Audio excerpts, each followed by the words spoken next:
તો આપણે ફિલોસોફી વિશે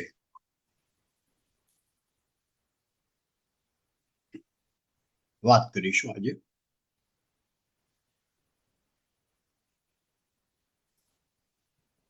ઘણા બધા વૈષ્ણવો સેવા કરે છે, સેવાની રીત જાણે છે, ઘણા બધા બહુ જ વિગતવાર જાણે છે અને એ મેડ મર્યાદા પાળીને સેવા કરે છે. પણ સેવા શા માટે કરવાની, એ જો પ્રશ્ન પૂછવામાં આવે તો મોટાભાગના વૈષ્ણવો પાસેથી સાચો જવાબ, સારો જવાબ, સરખો જવાબ મળતો નથી. આપણે જોઈએ કે શા માટે. પરબ્રહ્મ પરમાત્મા શ્રી કૃષ્ણ પુષ્ટિ ભક્તિ માર્ગના આરાધ્ય છે અને આ કારણે પુષ્ટિ સેવા એટલે કૃષ્ણ સેવા. આપણે એને શ્રીનાથજી સ્વરૂપે એની સેવા કરીએ છીએ, એને આપણે આરાધ્ય માનીએ છીએ. શ્રી ગોવર્ધનનાથજી, શ્રીનાથજી છે એ કૃષ્ણનું જ સ્વરૂપ, કૃષ્ણનું જ એક ફોર્મ છે અને માટે હું હંમેશા કૃષ્ણ શબ્દ વાપરું છું. લાખો વૈષ્ણવો પુષ્ટિ સેવા, કૃષ્ણ સેવા કરે છે. ઘણા વૈષ્ણવો બહુ ઉત્તમ રીતે પુષ્ટિ સેવા, કૃષ્ણ સેવા કરે છે. જેમ મેં કહ્યું એમ કૃષ્ણ સેવા કેવી રીતે કરવી એની વૈષ્ણવને સમજ હોય છે, ઓછી વધતી સમજ હોય છે. પરંતુ શ્રી મહાપ્રભુજીએ વૈષ્ણવોને શા માટે કૃષ્ણ સેવા કરવાનું સૂચન કર્યું છે એ વિશે ભાગ્યે જ કોઈ વૈષ્ણવને સાચી સમજ છે. શા માટે શ્રી મહાપ્રભુજીએ આટલા મહાન ફિલોસોફર, મહાન ગુરુ, સ્કોલર જેને કહી શકાય હિન્દુ ધર્મના, એમણે શા માટે કૃષ્ણ સેવા કરવાનું સૂચન કર્યું છે? બે સૂચન કર્યા છે, કૃષ્ણ સેવાના કૃષ્ણ કથા આપણે પણ જોઈશું. તો શા માટે કર્યું છે? લગભગ બધા જ વૈષ્ણવોની સમજ એવી હોય છે કે વૈષ્ણવે કૃષ્ણ સેવા, કૃષ્ણ પ્રતિ પ્રેમ દર્શાવવા માટે, કૃષ્ણને પ્રસન્ન કરવા માટે, ઠાકોરજીને લાડ લડાવવા માટે, શ્રીજીના સુખ માટે, તત્ સુખ માટે, વગેરે કારણો માટે કૃષ્ણ સેવા વૈષ્ણવે કરવાની જરૂર છે. કૃષ્ણ સેવા કરવાનો આ આશય તો હોવો જ જોઈએ, પરંતુ કૃષ્ણ સેવા કરવા માટે આનાથી પણ વધુ અગત્યના બીજા બે આશય હોવા જોઈએ.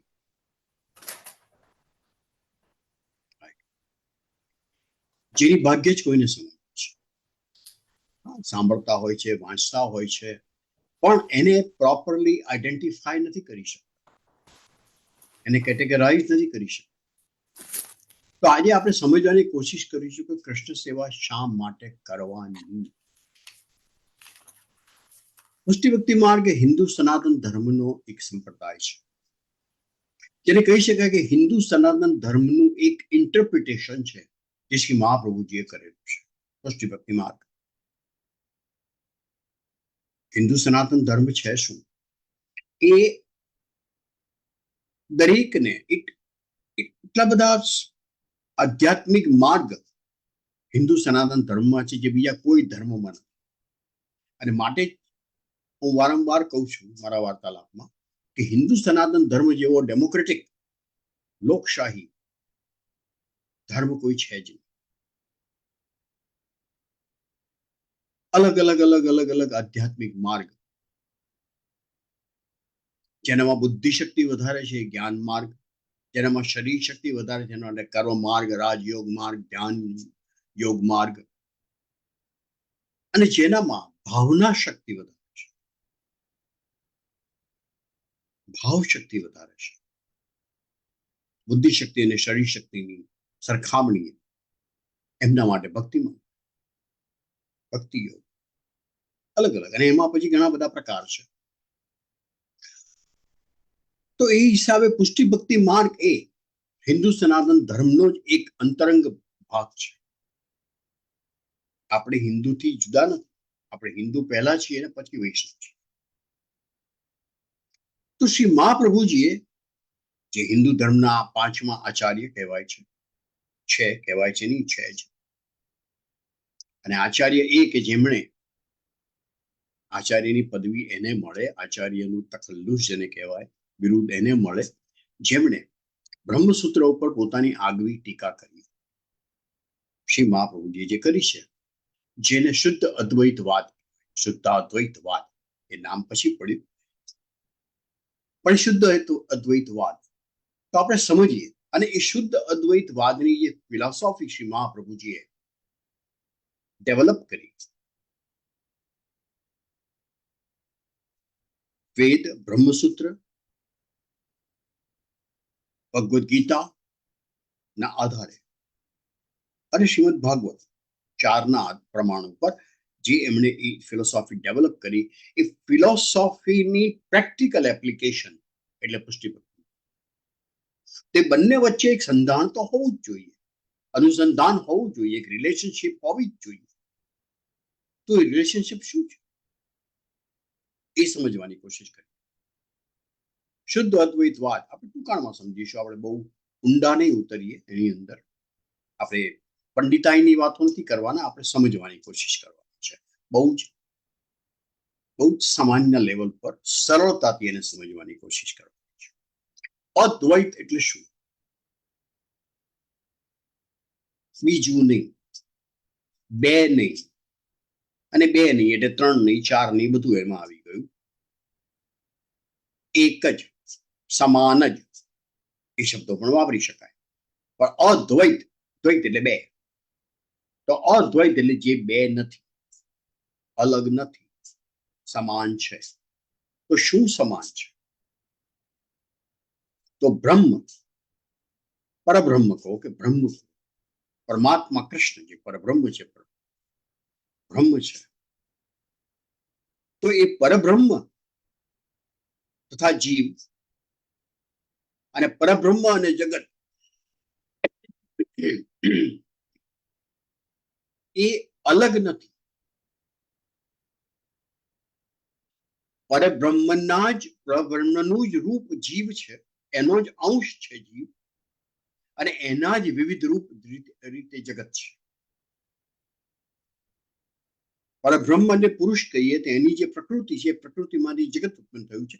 જગત એટલે આપણી આસપાસના જડ પદાર્થ, જડ સૃષ્ટિ, અને જીવ સૃષ્ટિ જે જીવંત છે, આપણે બધા પ્રાણીઓ, પક્ષીઓ, પશુઓ, પંખીઓ વગેરે વગેરે, ઝાડ પાન બધું જ.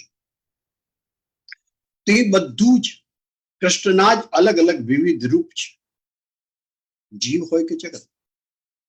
અને એમાં એક સમાનતા છે, કૃષ્ણના જ અલગ અલગ રૂપ છે. આપણે એકબીજાને ઓળખીએ છીએ. હું માનું કે હું હસમુખ છું અને સેજલબેન છે કે બીજા કોઈ છે. આપણે આપણામાં અને બીજામાં એક ભેદ સમજીએ. કૃષ્ણના માટે એ ભેદ નથી. તો એ ભેદ સમજવો એ શા માટે આપણે સમજીએ છીએ એકબીજા પર? આપણે આપણામાં અને અન્ય વ્યક્તિઓમાં, અને પુરુષ સ્ત્રીના ભેદભાવની વાત નથી કરતો, અન્ય વ્યક્તિઓ, અન્ય મનુષ્યો, અન્ય પ્રાણીઓ, બધા વચ્ચે આપણે ભેદ સમજીએ છીએ. આપણે બધાથી આપણી જાતને અલગ ગણીએ છીએ. તો જો કૃષ્ણના જ બધા રૂપ હોય તો આપણે એકબીજાને અલગ કેમ ગણીએ છીએ? જન્મ્યા ત્યારથી જ આપણે એકબીજાને અલગ ગણતા આવ્યા છે. હું એટલે હું, અને તું એટલે તું, તમે એટલે તમે, આ એટલે આ. આપણને એમાં અદ્વૈત દેખાતું નથી. કૃષ્ણ માટે છે. કૃષ્ણ માટે બધા જ, હું હોય કે સેજલબેન હોય કે ગમે તે હોય, એ બધા જ કૃષ્ણના જ રૂપ છે, વિવિધ રૂપ છે. માત્ર શ્રી મહાપ્રભુજી કૃષ્ણનું રૂપ છે એવું નથી. આપણે બધા જ કૃષ્ણનું રૂપ છે, માત્ર આપણને ભાન નથી, જ્ઞાન નથી, એનો અનુભવ નથી. શ્રી મહાપ્રભુજીને હતો, એમને અનુભવ હતો, એમને જ્ઞાન હતું કે પોતે કૃષ્ણ સ્વરૂપ છે, કૃષ્ણનું જ એક રૂપ છે. અવતાર શબ્દ અહીંયા વાપરતો નથી. તો આપણને એ અનુભવ કેમ થતો? એ નથી થતો, એ પણ કૃષ્ણની જ લીલા છે. કારણ કે એમણે આપણને પ્રગટ કરીને, આપણને જન્મ આપીને આપણા ઉપર માયાનું આવરણ ઓઢાડ્યું છે. શ્રી મહાપ્રભુજી પણ કહે છે અને શ્રી કૃષ્ણ પણ ભગવદ ગીતામાં કહે છે કે આ માયાનું આવરણ છેદવું, આ માયાની સરહદ પાર કરવી કઠિન છે. અને માયાના કારણે આપણામાં અહંકાર ઉત્પન્ન થાય છે અને અહંકારના કારણે આપણામાં માલિકી ભાવ ઉત્પન્ન થાય છે. પુષ્ટિમાનના બે શબ્દો વાપરું તો અહંતા અને મમતા. મમતા એટલે માની મમતાની વાત નથી, માલિકીપણાના ભાવની વાત છે, મમત્વની વાત છે. અહંકાર અને મમત્વ, અહંતા અને મમતા.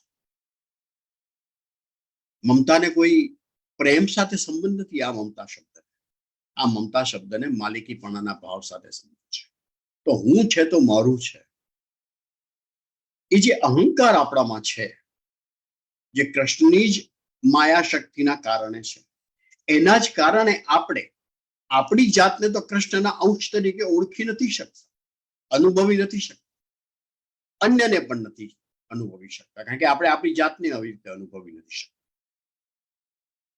તો એનો અર્થ એવો થયો, અને આપણે જો આપણી જાતને કૃષ્ણ તરીકે, કૃષ્ણના રૂપ તરીકે, કૃષ્ણ તરીકે નહીં, કૃષ્ણના અંશ તરીકે જો અનુભવી શકે, તો એ જ કૃષ્ણનો સાક્ષાત્કાર થયો. કારણ કે કૃષ્ણના અંશ રૂપે આપણામાં જે જીવાત્મા ને અંતરાત્મા જે છે, આપણામાં બે આત્મા છે. આપણે એની વાત કરીશું ડિટેલમાં પછી, પ્રોબ્લી નેક્સ્ટ ટાઈમ. તો આપણામાં જે અંતરાત્મા અને જીવાત્મા છે, એ કૃષ્ણના જ અંશ છે. પરબ્રહ્મ પરમાત્મા કૃષ્ણના જ અંશ છે.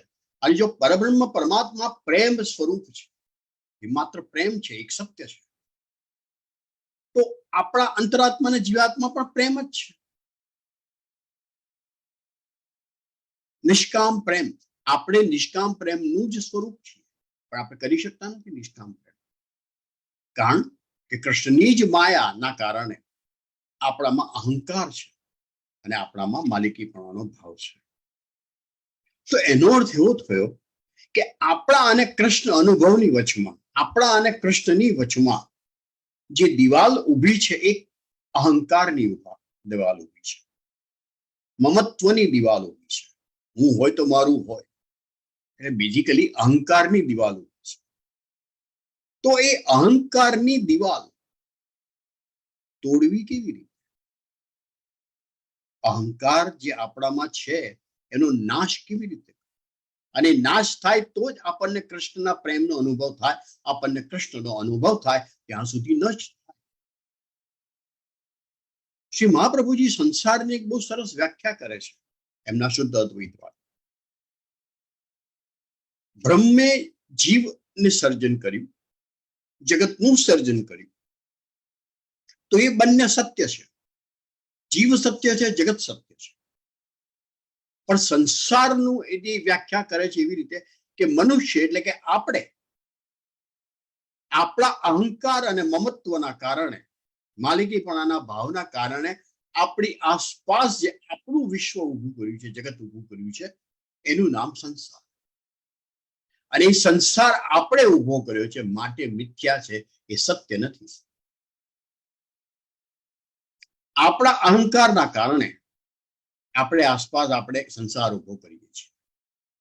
મારું ઘર, મારી ગાડી, મારી મિલકત, મારા પૈસા, મારી સંપત્તિ, મારી પત્ની, મારો પતિ, મારા બાળકો, એમની પણ જે કંઈ આપણે જે કંઈ સિદ્ધિ મેળવી હોય તો કે આપણી સિદ્ધિ, રાઈટ, આપણા બાળકોની જે સિદ્ધિ મેળવી એ પણ આપણે આપણી જાતને ક્રેડિટ આપી દઈએ કે હા, મેં ભણાવ્યા ગણાવ્યા માટે એમને સિદ્ધિ મળી. મંદિરમાં કામ કરતા હોઈએ ત્યારે કે મંદિરને બી એમ કે ચલો પ્રગતિશીલ બન્યું તો કે હા, મારા કારણે. આપણે આપણા અહંકાર અને માલિકીપણાના કારણે આપણે એક સંસાર ઉભો કર્યો છે. અને આપણે ઉભો કર્યો છે, ભગવાને ઉભો નથી કર્યો, કૃષ્ણે ઉભો નથી કર્યો આ સંસાર. માટે એ સંસાર મિથ્યા છે, સત્ય નથી. જીવ સત્ય છે, જગત સત્ય છે, બ્રહ્મ, કારણ કે બ્રહ્મ સત્ય છે અને બ્રહ્મના કારણે જીવ અને જગતનું સર્જન થયું છે. સંસારનું સર્જન આપણા કારણે થયું છે, માટે એ સત્ય નથી, મિથ્યા છે. એ સંસારને તોડવાનો છે. અને સંસાર ત્યારે જ તૂટે, એ સંસારની પકડમાંથી આપણે છૂટવાનું છે. અને ત્યારે જ થાય કે જ્યારે આપણો અહંકાર તૂટે, આપણી માલિકીપણાની ભાવના. અને અહંકાર તોડવાનું કામ કેવી રીતે કરવું, એનું સાધન શ્રી મહાપ્રભુજીએ બતાવ્યું, કૃષ્ણ સેવા.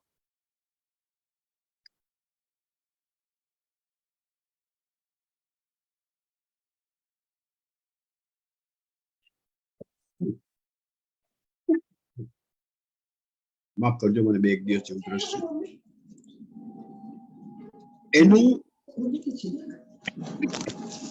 આપણા અહંકાર અને મમત્વ એ તોડવાનું સાધન બતાવ્યું, કૃષ્ણ સેવા.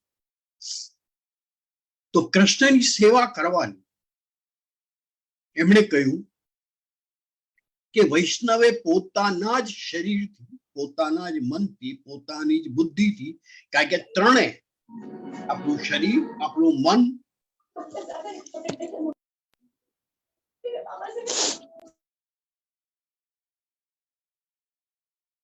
આપણું શરીર, આપણું મન અને આપણી બુદ્ધિ, એ ત્રણે આપણા અહંકારના પાયા છે. એના ઉપર આપણો અહંકાર ઉભો હોય છે. આપણી બુદ્ધિ, આપણું શરીર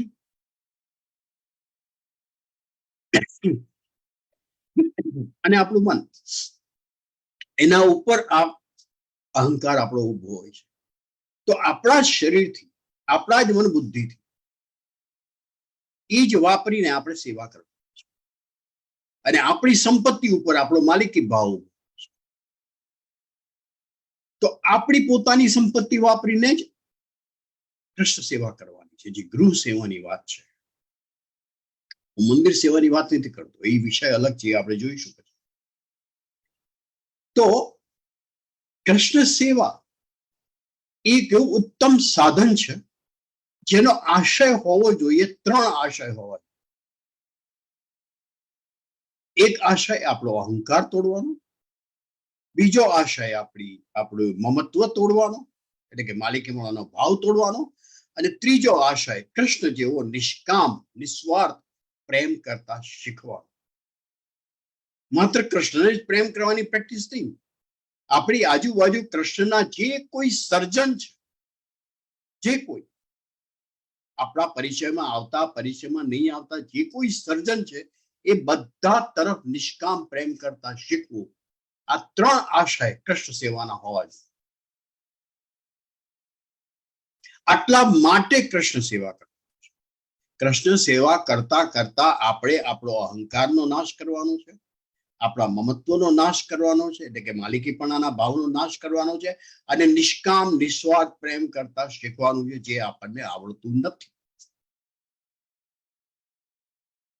સેવા કેવી રીતે કરવાની, ભગવાનને, ઠાકોરજીને શું ભોજન ધરાવવાનું, એ બધી વાતો અગત્યની છે, પણ ગૌણ છે.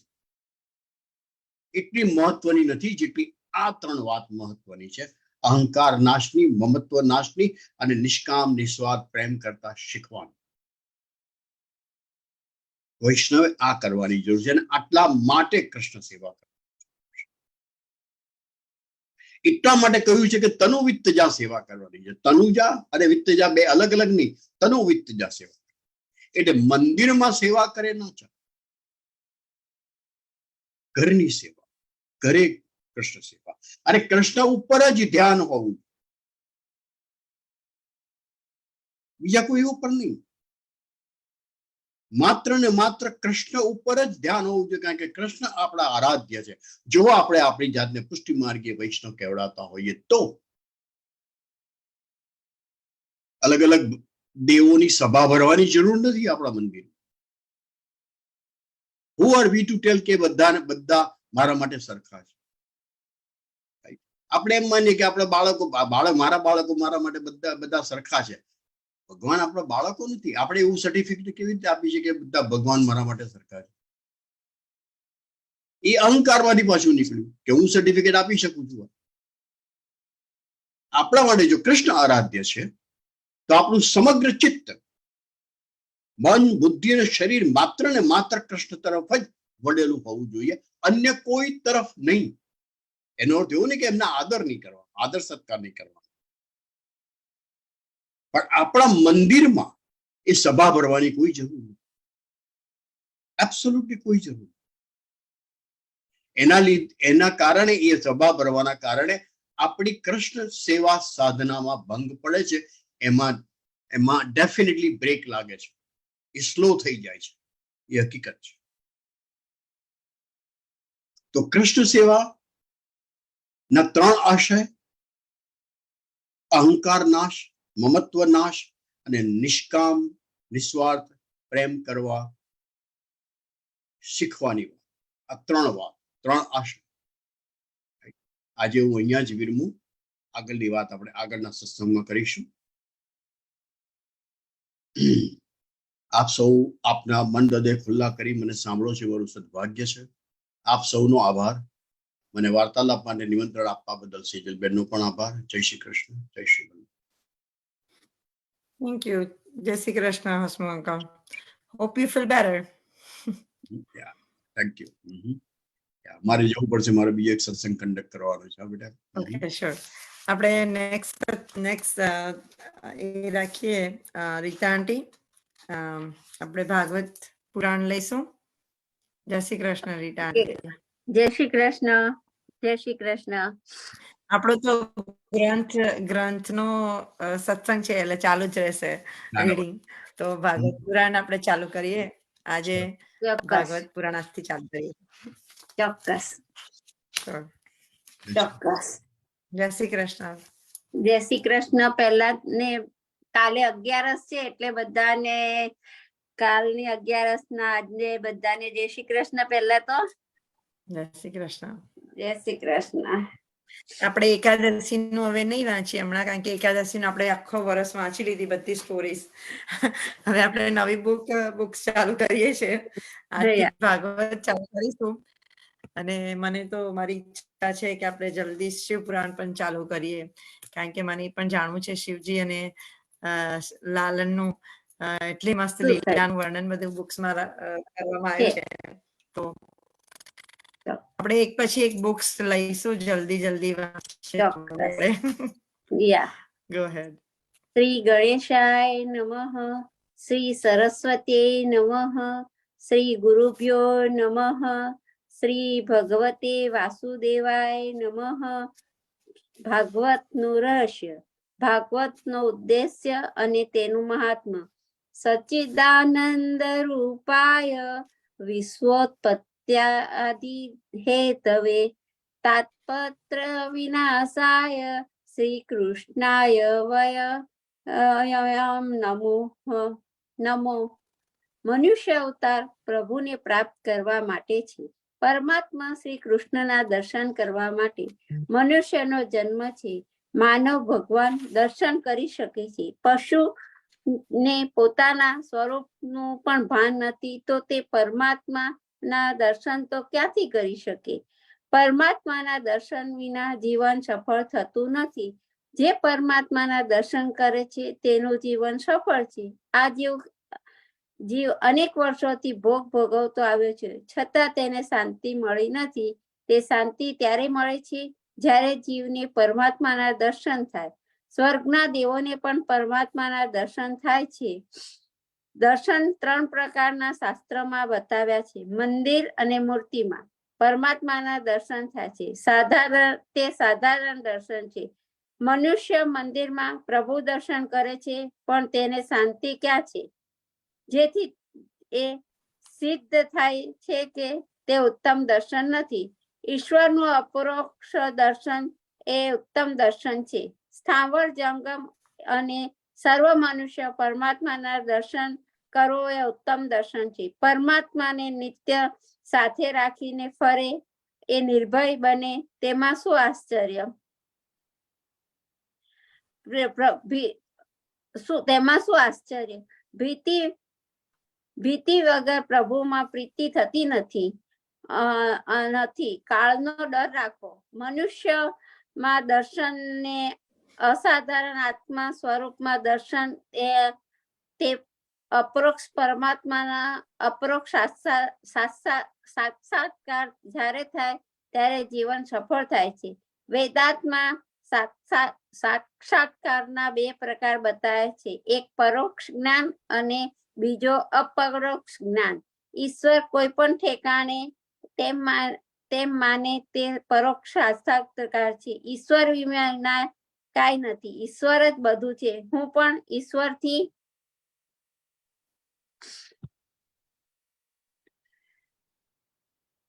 અલગ નથી, એ ઈશ્વરનો અપરોક્ષ સાક્ષાત્કાર છે. હું પોતે બ્રહ્મ છું એવું જ્ઞાન થાય તે સાક્ષાત્કાર થયો તેમ કહેવાય. જોનાર ઈશ્વરને જોતો ઈશ્વરમય બને ત્યારે ઈશ્વરનો અપરોક્ષ સાક્ષાત્કાર થાય છે. ઈશ્વર તો સર્વમાં અનુભવ કરતો જે એકરૂપ બને છે તે જ ઈશ્વરના પરિપૂર્ણ સ્વરૂપને જાણી શકે છે અને વેદાંતમાં તે અપરોક્ષ સાક્ષાત્કાર કહે છે. બહાર દર્શન કરનારને પ્રભુનો વિયોગ પણ થાય છે. આત્મ સ્વરૂપમાં દર્શન કરનારને કોઈ દિવસ વિયોગ થતો નથી. ઈશ્વર જગતમાં કોઈ ઠેકાણે છે તે જ્ઞાન પણ અપૂર્ણ છે. ઈશ્વર સર્વવ્યાપક છે. તે એક જ મૂર્તિ કે એક મંદિરમાં જ પ્રત્યક્ષ રહી શકે નહીં. મંદિરમાં પ્રભુના દર્શન કર્યા પછી જ્ઞાની પુરુષોની જ્યાં દ્રષ્ટિ જાય ત્યાં ભગવાન સ્વરૂપનો અનુભવ કરે છે. મંદિરમાં પરમાત્માના દર્શન કરી બહાર આવ્યા પછી મનુષ્ય પરમાત્માના દર્શન કરી મન જ્યાં જાય ત્યાં ઈશ્વરના દર્શન કરે. એ જ ઈશ્વરનું અસાધારણ દર્શન. જે પરમાત્માના મારામાં છે તે સર્વમાં છે એ પ્રમાણે સારું જગત જેને બ્રહ્મ રૂપે દેખાય તે જ્ઞાની છે. સર્વમાં પરમાત્માનો અનુભવ થાય તેને પોતાના સ્વરૂપના પણ પરમાત્માનો અનુભવ થાય છે.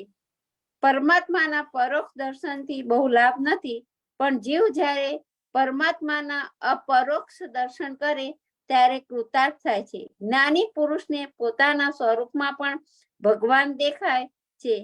આ જ અદૈત્ય છે. શ્રી કૃષ્ણ લીલાના એટલા માટે છે કે એ લીલાઓનું ચિંતન કરી ગોપીઓ પોતાના સ્વરૂપમાં પરમાત્માનો અનુભવ કરે છે.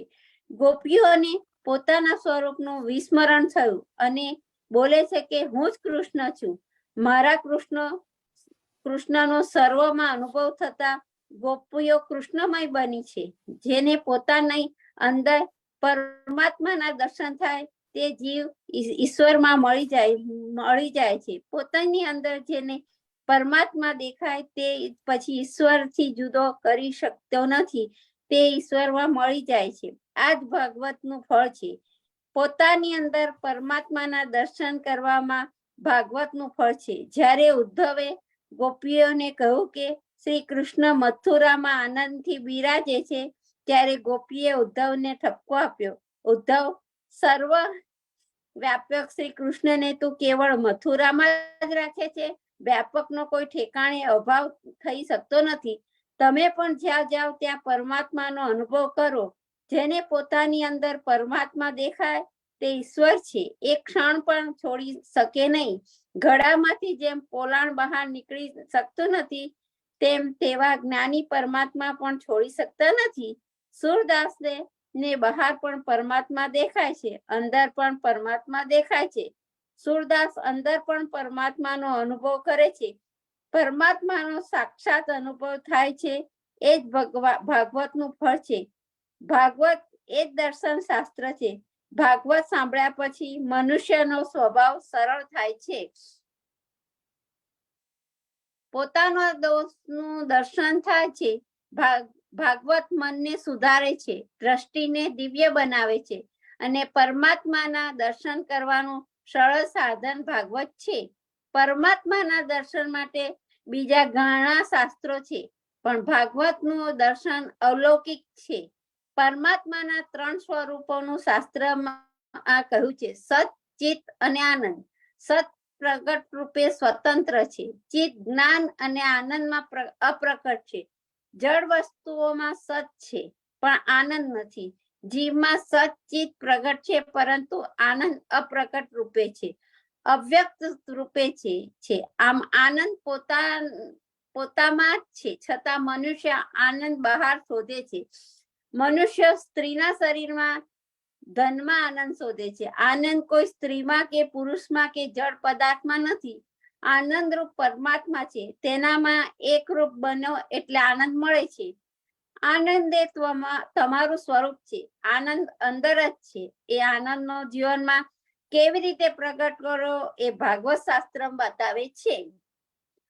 દૂધમાં માખણ રહેલું છે છતાં દેખાતું નથી, પણ તેનું દહીં બનાવી છાશ કરી મંથન કરવાથી માખણ દેખાય છે. તેવી જ રીતે માનવીને મનોમંથન કરીએ આનંદ પ્રગટ કરવાનો છે. દૂધમાં જેમ માખણનો અનુભવ થતો નથી તેમ ઈશ્વર સ્વતંત્ર છે, પણ તેનો અનુભવ થતો નથી.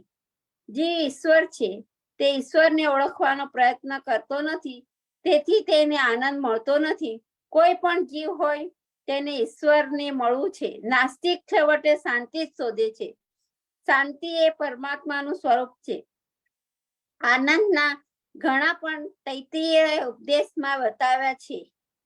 આનંદના ઘણા પ્રકાર તૈત્રીય ઉપદેશમાં બતાવ્યા છે, પરંતુ તેમાંના બે મુખ્ય છે: સાધનજન્ય આનંદ અને સ્વયં સિદ્ધ આનંદ.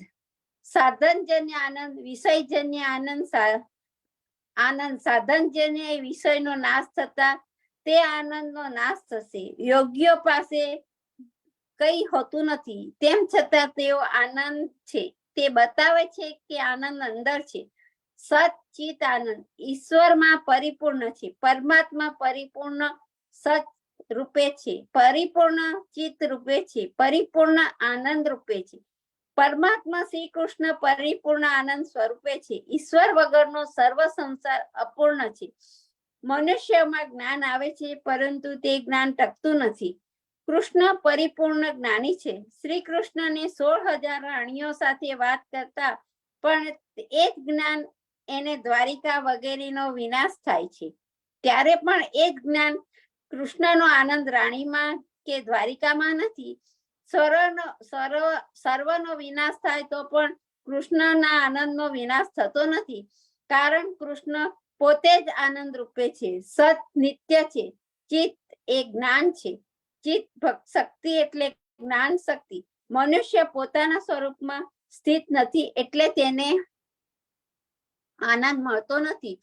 મનુષ્ય બહાર જેવો વિવેક રાખે છે તેઓ ઘરમાં રાખતો નથી. મનુષ્ય એકાંતમાં પોતાના સ્વરૂપમાં સ્થિત રહેતો નથી. ઉત્પત્તિ, સ્થિતિ અને સંહાર લીલામાં ઠાકોરજીના સ્વરૂપમાં ફેરફાર થતો નથી. ઠાકોરજી સંસારને પણ પોતાની લીલા માને છે. ઉત્પત્તિ, સ્થિતિ અને સંહાર એ ઠાકોરજીની લીલા છે. પરમાત્મા ત્રણેયમાં આનંદ માને છે અને પોતાના સ્વરૂપમાં સ્થિત રહે છે. જેનું જ્ઞાન નિત્ય ટકે તેને આનંદ મળે છે અને આનંદરૂપ થાય. જીવને આનંદરૂપ થવું હોય તો તે સચ્ચિદાનંદનો આશ્રય લે છે. સંસારના પ્રત્યેક પદાર્થ પરિણામમાં વિનાશી હોવાથી પરિપૂર્ણ થઈ શકતો નથી. પરિપૂર્ણ સ્વરૂપ એ ભગવાન નારાયણ છે.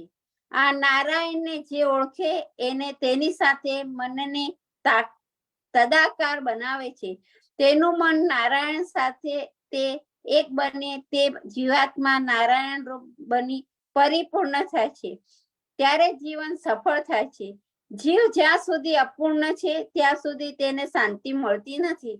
જીવ જ્યારે ઈશ્વરને મળે તેને અપરોક્ષ સાક્ષાત્કાર કરે છે ત્યારે તે પૂર્ણ થાય છે. જ્ઞાનીઓ જ્ઞાનથી પરમાત્માને અપરોક્ષ સાક્ષાત્કાર કરે છે, ત્યારે વૈષ્ણવો પ્રેમથી પરમાત્માનો અપરોક્ષ સાક્ષાત્કાર કરે છે. ઈશ્વર જ્યારે જીવને અપનાવી પોતાના સ્વરૂપનું દાન કરે છે ત્યારે તે જીવ પૂર્ણ થાય છે. ઈશ્વર વિનાનો સર્વ સંસાર અપૂર્ણ છે. નારાયણ એ પરિપૂર્ણ છે. સાચી શાંતિ નારાયણને છે. નર એ નારાયણનો અંશ છે. નારાયણને ઓળખવું અને નારાયણમાં લીન થવાનું સાધન એ ભાગવત શાસ્ત્ર છે. જીવ નારાયણનો અંશ છે, તેમાં તેને મળી જવાનું છે. તે માટે શાસ્ત્રમાં અનેક ઉપાયો બતાવ્યા છે: કર્મ માર્ગ, જ્ઞાન માર્ગ અને ભક્તિ માર્ગ. ઉપનિષદથી ઈશ્વરનો અપરોક્ષ સાક્ષાત્કાર થાય છે, પણ વ્યાસજીએ વિચાર્યું ઉપનિષદની ભાષા ગૂઢ છે, સામાન્ય મનુષ્ય તે સમજી શકશે નહીં. ઉપનિષદનું જ્ઞાન દિવ્ય છે, પણ આપણા જેવા વિલાસી લોકો તેનો અનુભવ કરી શકતા નથી. મનુષ્ય જીવન અતિ વિલાસી થયું, તેથી જ્ઞાન માર્ગથી જીવ ઈશ્વર પાસે જઈ શકે તે સંભવિત નથી. અતિ વૈરાગ્ય વગર જ્ઞાન સફળ ન થાય. જ્ઞાનનો પાયો છે વૈરાગ. એવો વૈરાગ્ય પ્રાપ્ત કરવો કઠણ છે. સુખદેવજી મહારાજે એવો વૈરાગ્ય પ્રાપ્ત થયો હતો. જન્મતા તેઓ વન તરફ પ્રયાણ કર્યું. પિતાને કહ્યું, તમે પિતા નહીં અને હું પુત્ર નહીં. વેદ ત્યાગ કરવાનું કહે છે, શાસ્ત્રમાં સર્વ છોડવાનું કહે છે. કામ છોડો, ક્રોધ છોડો, પરંતુ મનુષ્ય ક્યાંય છોડી શકતા નથી. જે પાન સોપારી છોડી શકતા નથી, તે કામ, ક્રોધ, લોભ કેવી રીતે છોડી શકે? તે ઘર કેવી રીતે છોડી શકે? મનુષ્યને કાંઈ છોડવું નથી, તે કાંઈ છોડી શકતા નથી. એ વેદાંતો કહે છે. એ બધું હવે આપણે બસ અત્યારે આટલા સુધી જ છે. શ્રી કૃષ્ણએ પણ વસ્તુ બીજું હવે આપણે આવતા 11 કરીશું. જય શ્રી કૃષ્ણ.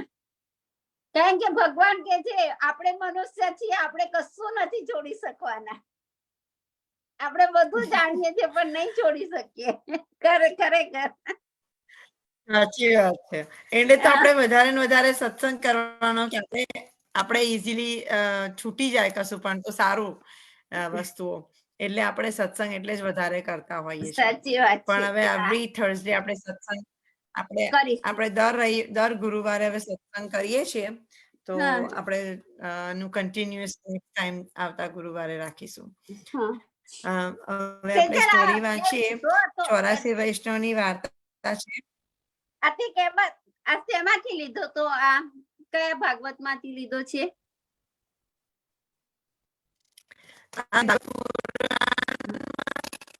અમારા ભાગવત મારી પાસે છે ને, ડોંગરેજી મહારાજ નું ભાગવત છે. મારી પાસે પણ ડોંગરેજી મહારાજ નું જ છે. હું જોઈશ. એટલે આમાંથી એમનું પહેલા તો હજી ભાગવત તો શરૂ નથી થયું, હજી ઓનલી એનું ચાલુ છે. એટલે હું જો મારું ને તારું એક હશે ને તો હું જોઈ લઈશ. હા, જોઈ લેજો ને પછી. હા, હું જોઈ લઈશ. મારી પાસે ડોંગરેજી મહારાજ 84 વૈષ્ણવની વાર્તાઓ વાંચું. ચાલ, જય શ્રી કૃષ્ણ. ચક્ષુષ આવી હોય તો એ 84 વૈષ્ણવની વાર્તા વાંચી શકશે એવી છે? એ નથી આવી બકા, એ નથી આવી. રીટાંડી ચક્ષુષા છે ત્યાં? નથી. જગન્નાથ સ્થાને, ઓકે, જગન્નાથ થાનેશ્વરના હવે શ્રી આચાર્યજીએ મહાપ્રભુજીની સેવક, તમને લોકોને સંભળાય છે? ઓકે. હવે શ્રી આચાર્યજી મહાપ્રભુજીની સેવક જગન્તાનંદ સારસ્વત બ્રાહ્મણ થાનેશ્વરના વાસી, તેમની વાર્તાનો ભાવ કહીએ છીએ. ભાવ પ્રકાશ એ જગન્નાથ ભામા સખી, જે શ્રી સ્વામીજીની સખી છે, તેમની સખી છે. લીલામાં એમનું નામ માધુરી છે. એ થાનેશ્વરમાં એક બ્રાહ્મણને ઘરે જન્મ્યા. તે વર્ષે 12ના થયા ત્યારે કાશીમાં થઈ વિદ્યા ભણ્યા. વર્ષ 12 કાશીમાં રહી વિદ્યા અને શ્રી ભાગવતમ ભણ્યા. પછી થાનેશ્વરમાં આવી સરસ્વતી નદીના ઉપર શ્રી ભાગવતની કથા કહેતા. તેમાં એમની જીવિકા નિર્વાહ લાયક ચાલી જતી. એક વખત થાનેશ્વર શ્રી આચાર્યજી પધાર્યા ત્યારે પ્રાતઃકાળની સંધ્યા કરી બિરાજ્યા હતા. એટલામાં જગતાનંદ આવી સરસ્વતીમાં નહાઈ શ્રી ભાગવતની કથા કહેવા લાગ્યા. ત્યારે શ્રી આચાર્યજી મનમાં વિચાર્યું કે આ જગદાનંદ દેવી જીવ અમારો છે, એની અંગીકાર કરવો. એમ વિચાર કરીને જગદાનંદની સન્મુખ જઈ આ બિરાજ્યા. ત્યારે જગદાનંદે જાણ્યું કે કોઈ પંડિત બ્રાહ્મણ છે. ત્યારે જગદાનંદે એક શ્લોક શ્રી ભાગવતનો વેણુ ગીતનો કહ્યો. પ્રાયો ભ્રાતમ્ય ગયા. એ શ્લોક કહી પછી એનો અર્થ કરી શ્રી આચાર્યજીને પૂછ્યું કે આ પ્રમાણે જ અર્થ છે કે કઈ બીજો છે? ત્યારે શ્રી આચાર્યજી કહે, આ શ્લોકમાં અનેક ભાવો છે, બહુ જ અર્થો છે, આવડતા હોય તો કહો. ત્યારે જગતાનંદે કહ્યું, મહારાજ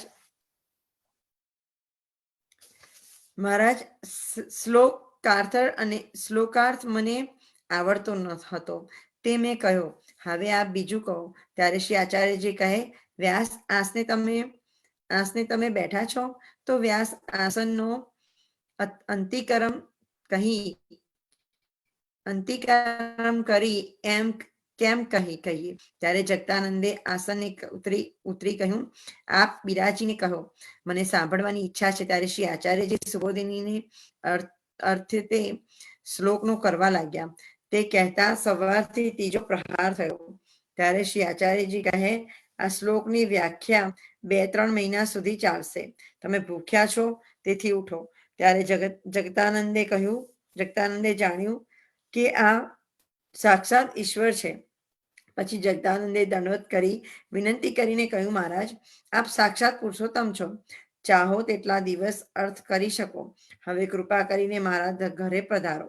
ત્યારે શ્રી આચાર્યજી કહે, અમે અમારા સેવક સિવાય કોઈના ઘરે જતા નથી. ત્યારે જગદાનંદે વિનંતી કરી, મહારાજ, મને સેવક કરો. ત્યારે શ્રી આચાર્યજીએ આજ્ઞા કરી કે જાઓ,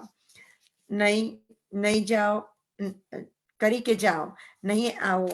એટલે જગદાનંદ સરસ્વતીમાં નાહી અપરસમાં આવ્યા. ત્યારે શ્રી આચાર્યજીએ નામ સંભળાવી બ્રહ્મ સંબંધ કરાવ્યું. પછી જગદાનંદના ઘરે પધાર્યા. ત્યાં જગદાનંદને કહે, તમે ભગવત સેવા કરો. ત્યારે જગદાનંદે કહ્યું, મહારાજ, મારા એક ઠાકોર લાલજી છે, તે સદા તુલસીમાં બેસી રહે છે, તેમની ઉપર એક લોટી જળ ચઢાવું છું. ત્યારે શ્રી આચાર્યજી કહે, તે ઠાકોરજીને લાવો. એટલે જગતાનંદ શ્રી ઠાકોરજીને લઈ આવ્યા. ત્યારે શ્રી આચાર્યજી ઠાકોરજીને પંચામૃત સ્નાન કરાવી પાઠ બેસાડ્યા, જગતાનંદના માથે પધરાવ્યા. પોતે જગતાનંદના ઘરે પાક સામગ્રી કરી શ્રી ઠાકોરજીને ભોગ ધર્યો. પછી પોતે ભોજન કરી જગતાનંદને જૂઠણની પાતળ ધરી. હવે રાત્રિએ શ્રી આચાર્યજી આ શ્લોક કહ્યો, પઠન્ય પ્રયત્નને સંહેતુ વિવચિત્રમ વૃત્યથ નેત યુંજિત પ્રાણો કંઠ ગતેરપી. જગતાનંદે આ સાંભળતા જ જલથી સંકલ્પ કર્યો કે આજ પછી વૃત્તિ અર્થે શ્રી ભાગવત નહીં કહું, બીજા શાસ્ત્રો કહીશ.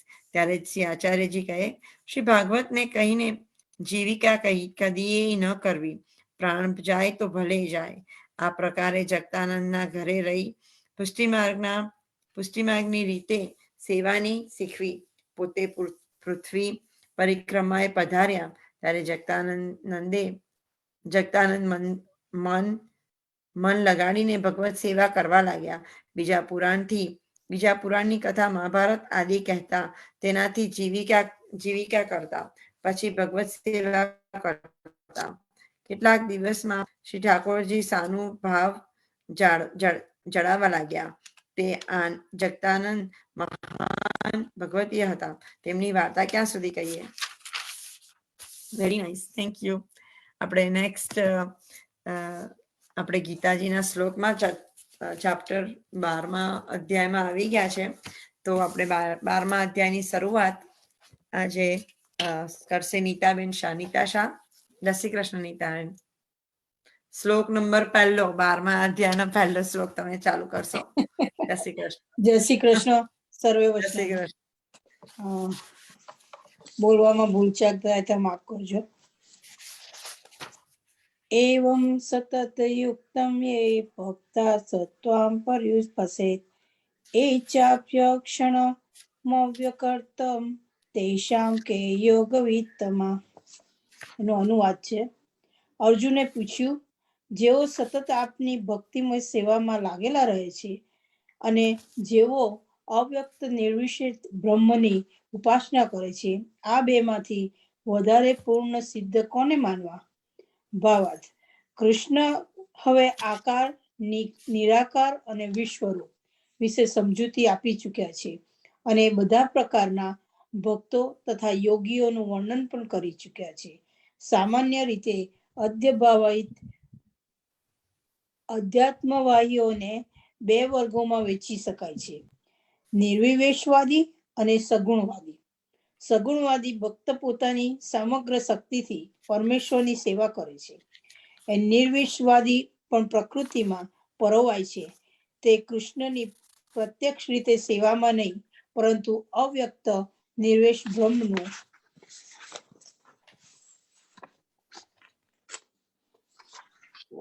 ધ્યાન કરે છે. આ અધ્યાયમાં આપણે જોઈશું કે પરમ સત્યના સાક્ષાત્કારની વિવિધ પ્રસિદ્ધિઓનો ભક્તિ માર્ગ અર્થાત ભક્તિમય સેવા સર્વોત્કૃષ્ટ છે. જો કોઈને પૂર્ણ પુરુષોત્તમ પરમેશ્વરનું સાનિધ્ય જોઈતું હોય તો તેને ભક્તિમય સેવા અપનાવવી જોઈએ. જે લોકો ભક્તિ દ્વારા પરમેશ્વરની પ્રત્યક્ષ સેવા કરે છે તેઓ સગુણવાદી કહેવાય છે. જે લોકો નિર્વિશેષ બ્રહ્મનું ધ્યાન કરે છે તેઓ નિર્વિશવાદી કહેવાય છે. અર્જુને અહીં પૂછ્યું છે કે કઈ સ્થિતિ શ્રેષ્ઠ છે. પરમ બ્રહ્મના સાક્ષાત્કારની વિવિધ પદ્ધતિઓ છે, પરંતુ આ અધ્યાયમાં કૃષ્ણનું એવું સૂચન છે કે સર્વ પ્રકારોમાં ભક્તિ યોગ અર્થાત તેમની ભક્તિભરી સેવા કરવી એ શ્રેષ્ઠ છે. તે સૌથી વધુ પ્રત્યક્ષ પ્રસિદ્ધ છે અને ભગવાનનું સાનિધ્ય પામવા માટેનું સૌથી સુગમ સાધન છે. ભગવદ્ ગીતાના બીજા અધ્યાયમાં ભગવાને સમજાવ્યું છે કે જીવાત્મા ભૌતિક શરીર નથી, તે આધ્યાત્મિક સ્ફુલિંગ છે અને પરમ સત્ય એ આધ્યાત્મિક પૂર્ણ છે. 7મા અધ્યાયમાં તેમને જીવને પરમ પૂર્ણનો અંશ બતાવીને પૂર્ણ ઉપર જ પૂરેપૂરું ધ્યાન આપવાનો બોધ આપ્યો છે. વળી 8મા અધ્યાયમાં કહેવાયું છે કે જે મનુષ્ય ભૌતિક શરીરનો ત્યાગ કરતી વખતે કૃષ્ણનું ધ્યાન કરે છે તે તરત જ કૃષ્ણના ધામમાં જાય છે.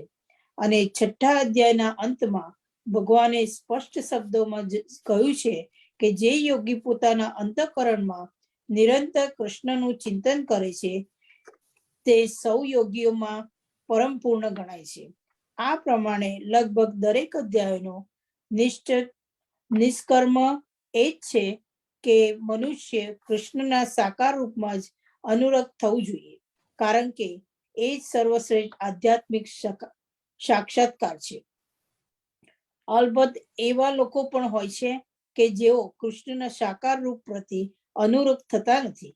તેઓ એવા દંડપણે અળગા રહે છે કે ભગવદ્ ગીતાનું ભાષ્ય કરવામાં પણ તેનો અન્ય લોકોને કૃષ્ણથી દૂર રહેવા માંગે છે અને તેમની સર્વ ભાવના નિર્વિશેષ બ્રહ્મ જ્યોતિ તરફ વળે છે.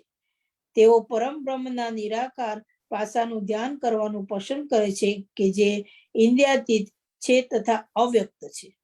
એ રીતે વસ્તુત આધ્યાત્મવાદીઓના બે વર્ગો છે. હવે અર્જુન નક્કી કરવા ઈચ્છે છે કે કઈ પદ્ધતિ સુગમ છે તથા આ બંને વર્ગોમાંથી કયો વર્ગ સૌથી વધારે પૂર્ણ છે.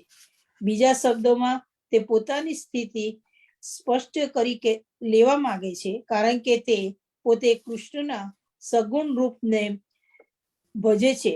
એને નિર્વિશેષ બ્રહ્મમાં આસક્તિ નથી. તે જાણી લોકો માગે છે કે પોતાની સ્થિતિ સુરક્ષિત છે કે કેમ. નિરાકાર પાછું પછી તે આ લોકમાં હોય કે ભગવાનના પરમધામમાં હોય તો પણ ધ્યાન માટે એક સમસ્યા રૂપ જ હોય છે.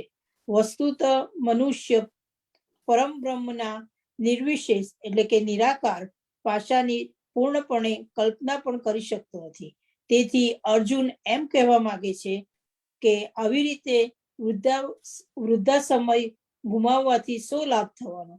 11મા અધ્યાયમાં અર્જુનને અનુભૂતિ થઈ ગઈ કે કૃષ્ણના સાકાર રૂપ પ્રત્યે અનુરક્ત થવું એ જ સર્વોત્તમ છે, કારણ કે તેના દ્વારા ભગવાનના સમસ્ત રૂપોને જાણી શકાય છે અને કૃષ્ણ પ્રત્યેના એના પ્રેમ ભાવમાં પણ કશો બાદ આવતો નથી. તેથી અર્જુનને કૃષ્ણએ પૂછેલા આ શ્લોક છે મહત્વપૂર્ણ પ્રશ્ન દ્વારા સત્યના નિરાકાર તથા સાકાર સ્વરૂપો વચ્ચેના ભેદનું નિરસન. જય શ્રી કૃષ્ણ. સર્વે વૈષ્ણવ. જય શ્રી કૃષ્ણ. શ્લોક નંબર 2. કલ્પના શાહ નથી આવ્યા લાગતા. કલ્પના આંટી. ઓકે, હું લઈ લઉં છું. શ્લોક નંબર 2.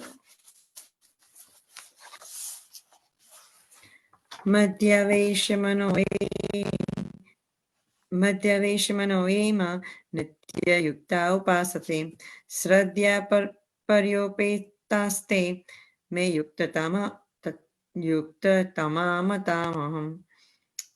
યુક્તતમામતાહમ. આ રીતે શ્રી અર્જુન પૂર્ણ પુરુષોત્તમ પરમેશ્વર બોલ્યા, જે મનુષ્ય મારા સાકાર રૂપમાં પોતાના મનને સ્થિર કરે છે અને અત્યંત શ્રદ્ધાપૂર્વક મારી પૂજા કરવામાં પારાયણ રહે છે, તેઓ મારી દ્રષ્ટિએ પરમ સિદ્ધ છે. અર્જુનના પ્રશ્નના પ્રત્યુત્તરમાં ભગવાન કૃષ્ણ સ્પષ્ટ રીતે કહે છે કે જે મનુષ્ય તેમના સાકાર રૂપ ઉપર ધ્યાન એકાગ્ર કરે છે તથા શ્રદ્ધા ભક્તિપૂર્વક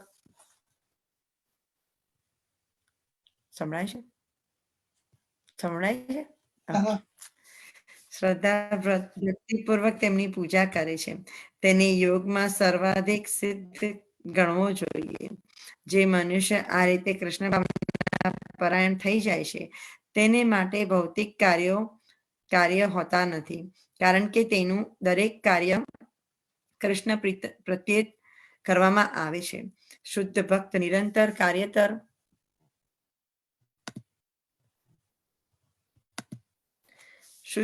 નિરંતર કાર્યતર રહે છે. કોઈ વાર તે કીર્તન કરે છે, કોઈ વાર શ્રવણ કરે છે કે કૃષ્ણ વિશે કોઈ ગ્રંથ વાંચે છે, તો ક્યારેક પ્રસાદ તૈયાર કરે છે અથવા કૃષ્ણ માટે વસ્તુ ખરીદવા બજારમાં જાય છે. જેવું આપણે બધા વૈષ્ણવ કરીએ છીએ એવું જ કહે છે. કોઈ વખત કીર્તન કરે છે, કોઈ વખત શ્રવણ કરે છે, કોઈ વખત ગ્રંથ વાંચે છે, કોઈ વખત એમના માટે પ્રસાદ તૈયાર કરે છે અને કોઈ વખત એમના માટે બજારમાં ખરીદવા જાય છે. તો કોઈ વખતે મંદિરમાં સફાઈ કરે છે અથવા તો કોઈ વાસણ માંજે છે. તે જે કંઈક કરે છે તેમાં તે કૃષ્ણ સંબંધી પ્રવૃત્તિ કર્યા સિવાય અન્ય કોઈ કાર્યમાં એક ક્ષણ પણ નકામી જવા દેતો નથી. આવું કર્મ પૂર્ણ સમાધિ કહેવાય છે. જય શ્રી કૃષ્ણ. Very beautiful. બહુ મસ્ત શ્લોક હતો, શોર્ટ અને સ્વીટમાં.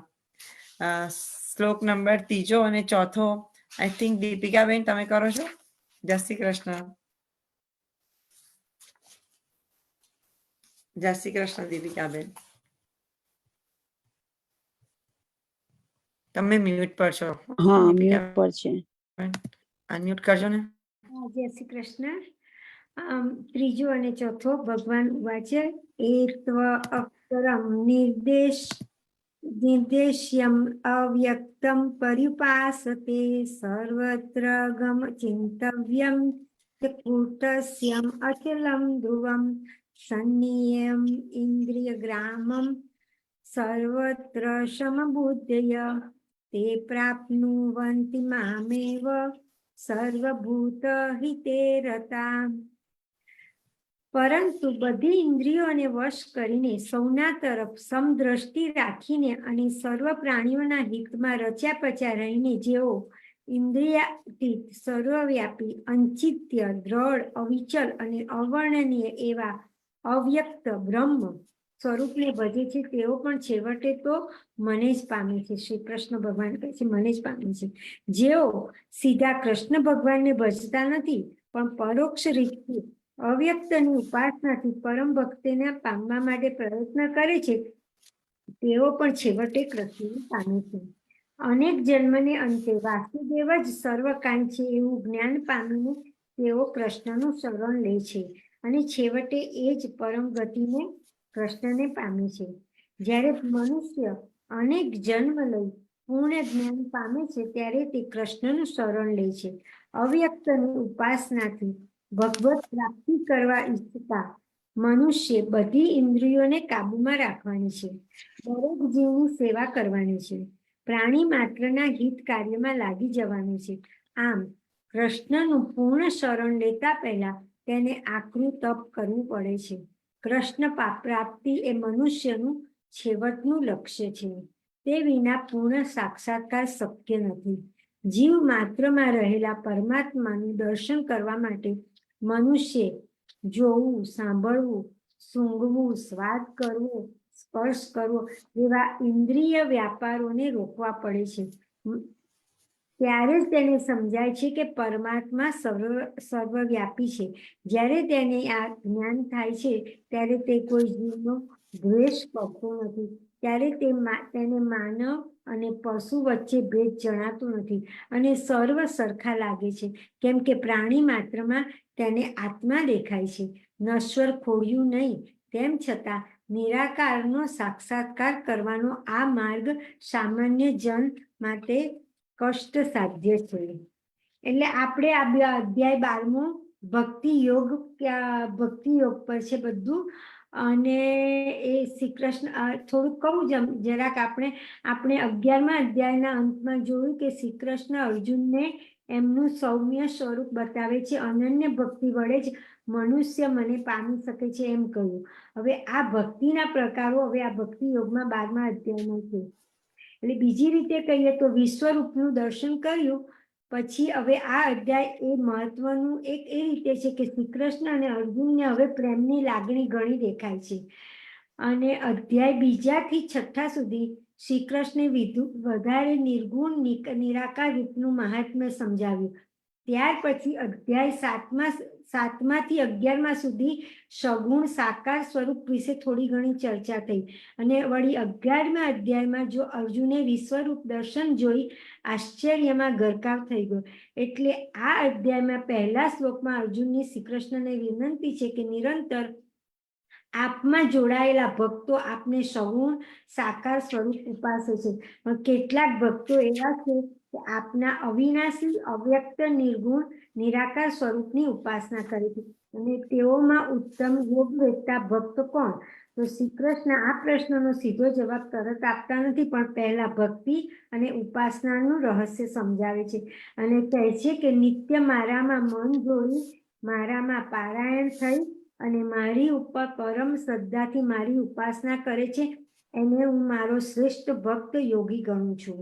ત્યાર પછી આપણે આ જે શ્લોક 3 જોયો એ શ્રી કૃષ્ણ નિર્ગુણ ભક્તો કેવા હોય છે એનો નિર્દેશ કરે છે. અને એમના શબ્દોમાં બધી ઇન્દ્રિયોનો સંયમ કરી સર્વમાં સમબુદ્ધિ ધારણ કરનારા અને સર્વ પ્રાણીઓના હિતમાં લાગેલા જે મનુષ્યો મારા નિર્વિકાર, અવર્ણનીય, અવ્યક્ત, સર્વવ્યાપક, અચિત્ય, સર્વસાક્ષી, અચળ, અવિનાશી સ્વરૂપની ઉપાસના કરે છે તેઓ મને પામે છે.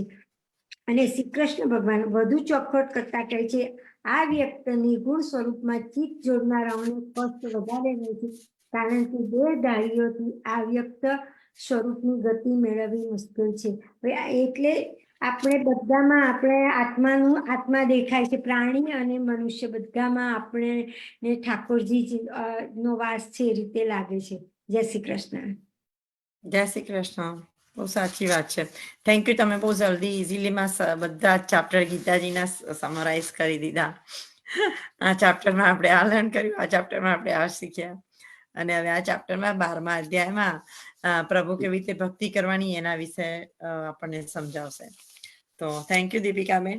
એવું તમે શોર્ટમાં અમને પેરેગ્રાફ લખીને ગ્રુપમાં મૂકી શકશો તો બધાને શેર કરી દઈશું. Very sweet. શ્લોક નંબર 5મો આઈ થિંક જયશ્રીબેન લેવાના છે. જયશ્રીબેન. હા જય શ્રી કૃષ્ણ. સોરી પહેલા તો આજે પણ મંગલાચરણ ના થઈ શક્યું તે બદલ. હા, જય શ્રી કૃષ્ણ સર્વે વૈષ્ણવોને. જય શ્રી કૃષ્ણ. જય શ્રી કૃષ્ણ. ક્લેશોદિક્તરસ્તે સામવ્યક્તા સક્ત ચેતસામ અવ્યક્તા હિ ગતિ દુઃખમ દેહવદ્વીરવાપ્યતે. એનો અનુવાદ છે કે જે મનુષ્યના મન પરમેશ્વરના અવ્યક્ત નિર્વિશેષ પાશા પ્રત્યે આસક્ત હોય છે તેમને માટે પ્રગતિ કરવાનું અત્યંત કષ્ટપ્રદ હોય છે. દેહધારીઓ માટે તે ક્ષેત્રમાં પ્રગતિ સાધવી એ હંમેશા દુષ્કર હોય છે. તેનો ભાવાર્થ છે કે અધ્યાત્મવાદીઓનો જે સમૂહ પરમેશ્વરમાં અવ્યક્ત, અચિંત્ય, નિરાકાર પાશાના માર્ગને અનુસરે છે તેઓ જ્ઞાન યોગી કહેવાય છે. અને જે મનુષ્ય પૂર્ણપણે કૃષ્ણ ભાવના પરાયણ રહીને ભક્તિભરી સેવા કરવામાં લાગેલા રહે છે તેઓ ભક્તિ યોગી કહેવાય છે. અહીં જ્ઞાન યોગ તથા ભક્તિ યોગ વચ્ચેનો તફાત સ્પષ્ટ રીતે દર્શાવાયો છે કે જ્ઞાન યોગની પદ્ધતિ મનુષ્યને અંતે સમાન લક્ષ્ય સુધી દોરીને લઈ જાય છે, છતાં તે અત્યંત કષ્ટદાયક હોય છે. જ્યારે ભક્તિ યોગનો માર્ગ પૂર્ણ પુરુષોત્તમ પરમેશ્વરની પ્રત્યક્ષ સેવા કરવાનો હોવાથી એમને લીધે સુગમ બને છે, સુગમ હોય છે અને દેહધારી માટે સ્વાભાવિક પણ છે. વ્યક્તિગત આત્મા અનાદિકાળથી દેહધારી છે. સૈદ્ધાંતિક દ્રષ્ટિએ તેને માટે આ સમજવું અત્યંત અઘરું છે કે તે પોતે શરીર નથી. તેથી ભક્તિ યોગી ભગવાન કૃષ્ણના અર્ચા વિગ્રહને પૂજનીય તરીકે સ્વીકારે છે, કારણ કે તેના મનમાં અમુક દૈહિક ખ્યાલ દ્રઢપણે રહેલો હોય છે અને તેનો આ રીતે ઉપયોગ કરવો શક્ય બને છે. બેશક મંદિરમાં પરમેશ્વરના સ્વરૂપની થતી પૂજા એ કઈ મૂર્તિ પૂજા નથી. વૈદિક સાહિત્યમાંથી એવું સમર્થન પ્રાપ્ત થાય છે કે પૂજા સગુણ અથવા નિર્ગુણ હોઈ શકે છે, અર્થાત વિશેષ લક્ષણયુક્ત અથવા લક્ષણ રહિત પરમેશ્વરની પૂજા. મંદિરમાં થતી શિવ વિગ્રહની પૂજા એ સગુણની પૂજા છે, કારણ કે તેમાં ભગવાનનું સ્વરૂપ ભૌતિક ગુણોથી યુક્ત હોય છે. પરંતુ ભગવાનના સ્વરૂપને પથ્થર, કાષ્ઠ કે તૈલ ચિત્ર દ્વારા રજૂ કરવામાં આવે તો તે હકીકતમાં ભૌતિક હોતું નથી. આ જ પરમેશ્વરની પરમ પ્રકૃતિ છે. અહીં એક સ્થૂળ ઉદાહરણ આપી શકાય કે રસ્તાની બાજુએ આપણે ટપાલ પેટીઓ જોઈએ છીએ અને જો તેમાં આપણા પત્રો નાખવામાં આવે તો તેઓ કોઈ જાતની મુશ્કેલી વગર ગંતવ્ય સ્થાને પહોંચી જશે.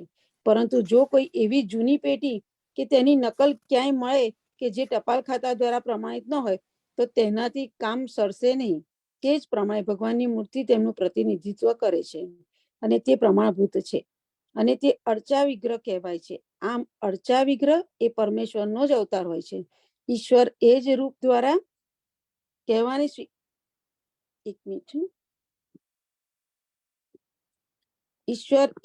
દ્વારા અર્ચા વિગ્રહ દ્વારા ભક્તની સેવા કરવાનો સ્વીકાર કરે છે, જે દેહધારી બદ્ધ જીવાત્માને માટે સુવિધાજનક બની રહે છે.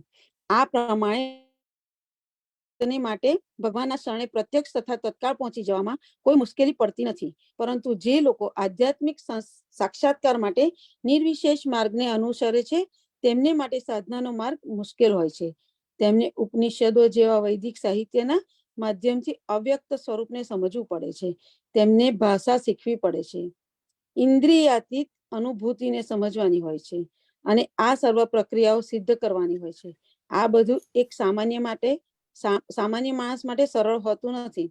કૃષ્ણ ભાવનામૃતમાં ભક્તિપરાયણ થયેલ મનુષ્ય માત્ર સદગુરુના માર્ગદર્શન દ્વારા, માત્ર અર્ચા વિગ્રહને નિત્ય નમસ્કાર દ્વારા, માત્ર ભગવાનનો મહિમા નિત્ય સાંભળીને અને માત્ર ભગવાનને અર્પણ કરેલા અન્નના શેષના ભોજન દ્વારા ભગવાનને બહુ સરળતાથી સમજી શકે છે.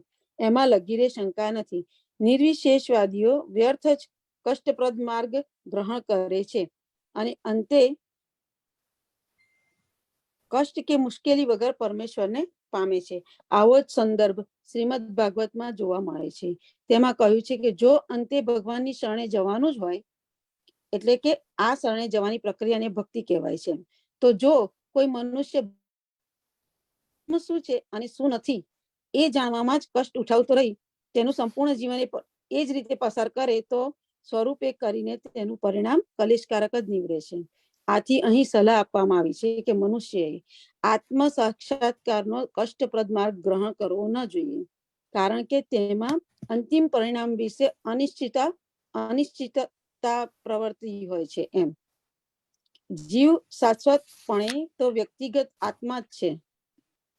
જો તે આધ્યાત્મિક પૂર્ણમાં તદ્રુપ થવા ઈચ્છે તો તેને તને પોતાની મૂળભૂત પ્રકૃતિના સનાતન એટલે કે સત તથા જ્ઞાનમય એટલે કે ચિત્ત અંશોના સાક્ષાત્કાર થઈ શકે છે, પરંતુ તેને આનંદમય અંશનો સાક્ષાત્કાર થતો નથી. આવો જ્ઞાન યોગમાં બહુશ્રુત વિદ્વાન અધ્યાત્મવાદી કોઈ ભક્તના અનુગ્રહથી જ ભક્તિ યોગના માર્ગે પદાર્પણ કરી શકે છે. તે વખતે નિર્વિશેષવાદમાંથી માની લાંબી સાધના તેના માટે કષ્ટનું કારણ બની શકે છે, કારણ કે તે તેના વિચારનો ત્યાગ કરી શકતો નથી. તેથી દેહધારી જીવ નિર્વિશેષના માર્ગે જવાની સાધના કરતી વખતે તેમજ સાક્ષાત્કાર પામતી વખતે હંમેશા મુશ્કેલી અનુભવે છે. દરેક જીવ આંશિક રીતે સ્વતંત્ર છે અને તેણે સારી પેઠે સમજી લેવું જોઈએ કે આ અવ્યક્તનો સાક્ષાત્કાર તેની આધ્યાત્મિક આનંદમય આત્મ પ્રકૃતિથી વિરુદ્ધ છે. મનુષ્ય તેથી જ આ માર્ગ ગ્રહણ કરવો ન જોઈએ. ભક્તિ યોગના પૂરેપૂરા તન્મય કરનાર કૃષ્ણ ભાવનાનો માર્ગ જ પ્રત્યેક જીવાત્મા માટે શ્રેષ્ઠ છે. જો મનુષ્ય આ ભક્તિ યોગની અવગણના કરે તો તેના માટે નાસ્તિક થઈ જવાનો ભય રહે છે. માટે ઇન્દ્રિયાનુભૂતિથી પર એવા અવ્યક્ત અચિંત્ય ઉપર ધ્યાન કેન્દ્રિત કરવાની પ્રક્રિયાને અગાઉ કહેવામાં આવ્યું છે. તેમ કદાપી અને ખાસ કરીને આ યુગમાં પ્રોત્સાહન આપવું ન જોઈએ. ભગવાન કૃષ્ણ પણ તેવી સલાહ આપતા નથી. જય શ્રી કૃષ્ણ સર્વે વૈષ્ણવ. જય શ્રી કૃષ્ણ. Thank you. જય શ્રી કૃષ્ણ. આપણે બાકીના શ્લોક નેક્સ્ટ ટાઈમ કરીશું. Thank you. ભગવાનજીને આપણે માફી માંગી લઈએ આપણાથી કોઈ શ્લોકમાં પ્રોનાઉન્સિએશનમાં આપણા કોઈ શ્લોકના પ્રોનાઉન્સિએશનમાં કે મિનિંગમાં કે અનુવાદમાં કશે ભૂલ થઈ હોય તો ક્ષમા કરજો પ્રભુ, ક્ષમા કરજો. અમને તમારા જ સેવક સમજીને અમને ક્ષમા કરજો. આપણે ભાવગીત ગાવું છે કોઈને?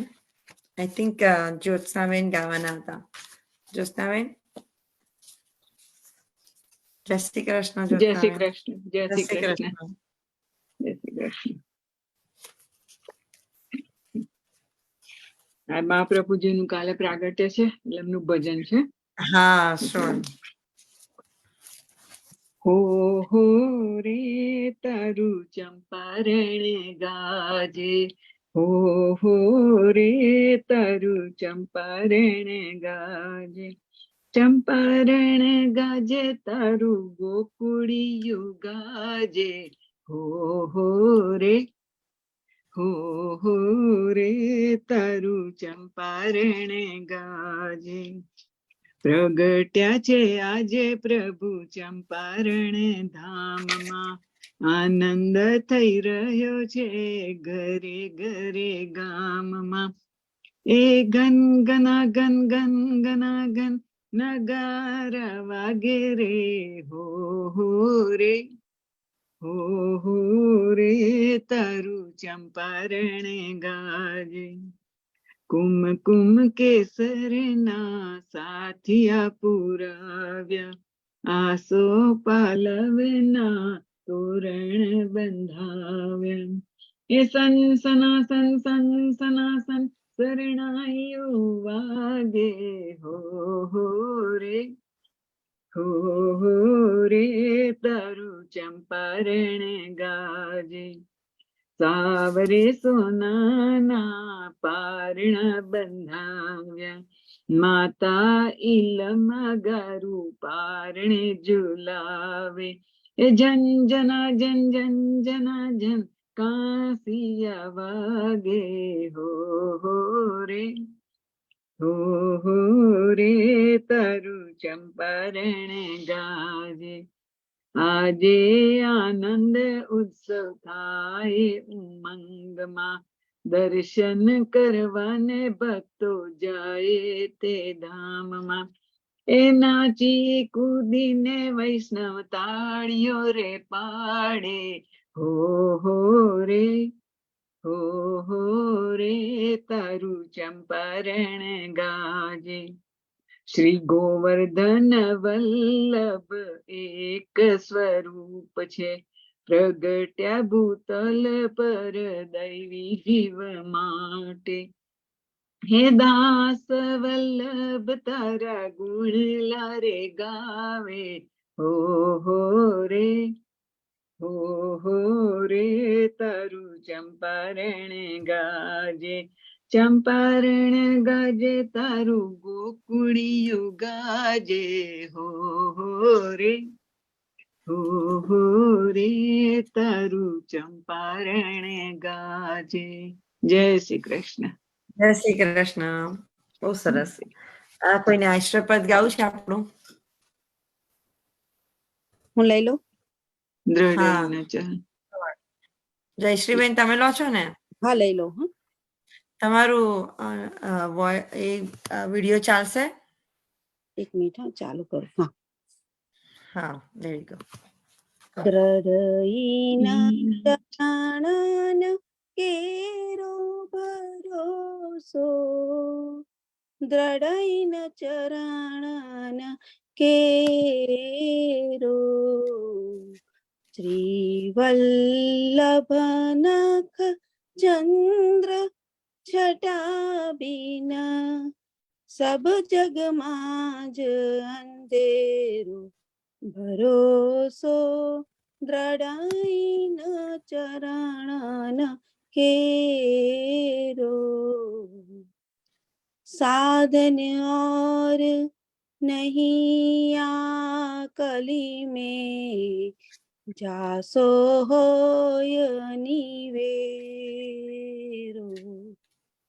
सूर कहाँ कहे द्विविध आदरो, बिना मोल को चेरो भरोसो, દ્રઢઈન ચરણન કેરો, દ્રઢઈન ચરણન કેરો ભરોસો, દ્રઢઈન ચરણન, દ્રઢઈન ચરણન, દ્રઢઈન ચરણન કેરો.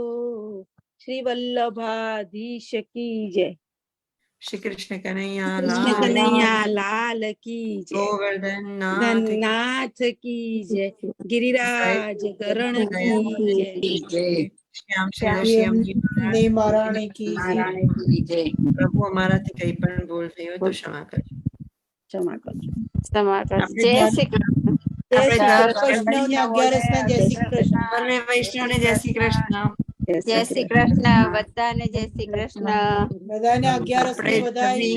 11 ની વધાઈ. 11 ની વધાઈ બધાને. પ્રાગટ્યની વધાઈ. યા. આપણે થર્સડે મળીશું. દરેક થર્સડે આપણે મળવાની ટ્રાય કરીશું, અનલેસ કશું અર્જન્ટ હોય તો જ. બાકી આપણે દર થર્સડે આપણે સત્સંગ કરી દીધો છે, તો બધા વૈષ્ણવને લાવો, વધારે ને વધારે વાંચનનો મળશે. જય શ્રી કૃષ્ણ. જય શ્રી કૃષ્ણ. જય શ્રી કૃષ્ણ. જય શ્રી કૃષ્ણ. જય શ્રી કૃષ્ણ. જય શ્રી જય કૃષ્ણ. શ્રી કૃષ્ણ.